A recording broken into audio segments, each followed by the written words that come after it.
अब हम सीधे रुख करेंगे कोरबा नगर निगम का। कोरबा नगर निगम जहां पर लखन देवांगन वर्तमान में विधायक की भूमिका में है, जयसिंह अग्रवाल वहां पर कद्दावर नेता रहे। भारतीय जनता पार्टी की सत्ता रहते हुए भी कोरबा को जीत पाने में कांग्रेस कभी कामयाब रही थी। और कामयाब क्या रही थी? जयसिंह अग्रवाल की पत्नी ने वहां पर चुनाव में जीत दर्ज की थी। उस कोरबा के संदर्भ में जो रुझान है उसके अंतर्गत कुल मिलाकर एक बड़ा नगर निगम क्षेत्र है, बड़ा समृद्ध नगर निगम क्षेत्र है। 2,67,212 वहां पर कुल मिला के मतदाता है। और कोरबा में मतदान का प्रतिशत कोई बहुत ज्यादा नहीं है, 4 बजे तक 48% था। अंतिम आंकड़ा हमारे पास आने को होगा कि कोरबा में क्या, लेकिन वहां के संदर्भ में जो रुझान है रवि जी हमारे साथ में बने हुए हैं। उसके अलावा कोरबा में कांग्रेस 36% मतदाताओं के मन को जीत पाने में कामयाब दिखाई देती है, अन्य 8% को जीत पाने में कामयाब दिखाई देते हैं। वहीं भारतीय जनता पार्टी 56% मतदाताओं का मन जीत पाने में कामयाब रही।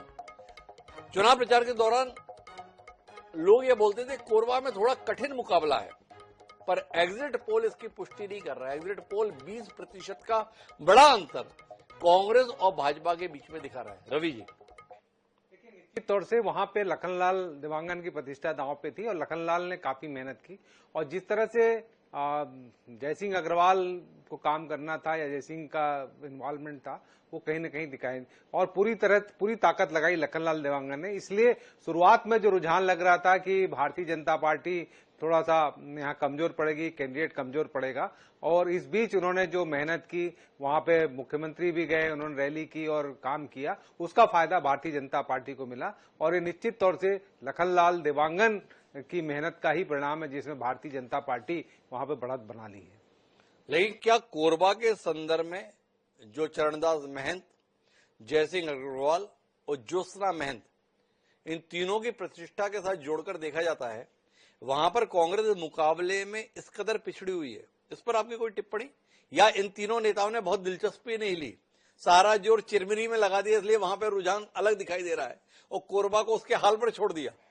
निश्चित तौर से जिस तरह से मेहनत करना चाहिए था इन्होंने नहीं किया। चरणदास महंत जांजगीर में भी लगे रहे, चिरमिरी में भी लगे रहे, तो जिस तरह से करना चाहिए था। और फिर उसके बाद जो मंत्री का प्रभाव रहा वो उसका फायदा ज्यादा मिला। और इन लोग जो करना चाहिए था, जितना करना चाहिए था, इनका प्रभाव जितना होना था वो प्रभाव दिखाई नहीं पड़ा। यहाँ पे भारतीय जनता पार्टी की ओर से संजू देवी राजपूत मैदान में है, वही कांग्रेस की ओर से उषा तिवारी मैदान में थी। यहां पर सरोज पांडे ने भी काफी मेहनत की। क्या जिस प्रकार का रुझान है उसमें सरोज पांडे की भी कोई भूमिका आपको लगती है? निश्चित तौर से सरोज पांडे वहां लोकसभा चुनाव लड़ी थी, इसके पहले जब राज्यसभा की सांसद थी तो पालक सांसद थी, तो वो अपना क्षेत्र बना के रखी है और अगले लोकसभा की तैयारी की दृष्टि से कर रही। इसलिए उनकी जो मेहनत, उनका काम का तरीका था, उसका फायदा भी भारतीय जनता पार्टी के कैंडिडेट को मिला। तो भारतीय जनता पार्टी के कैंडिडेट को इसके संदर्भ में फायदा मिला। तो कुल मिलाकर अभी तक हम 7 जगह के रुझानों पर बात कर चुके हैं। 7 जगह के रुझान कांग्रेस के खेमे में मायूसी फैलाने वाले और भाजपा को अति उत्साहित करने वाले हैं। क्या ये विष्णुदेव साई की सफलता है? क्या ये किरण सिंह देव की सफलता है? क्या ये साई सरकार की सफलता है? या ये भाजपा संगठन की सफलता है? या ये वस्तुतः कांग्रेस के प्रदेश नेतृत्व की विफलता और हताशा के चलते इस प्रकार के रुझान हमें दिखाई दे रहे हैं?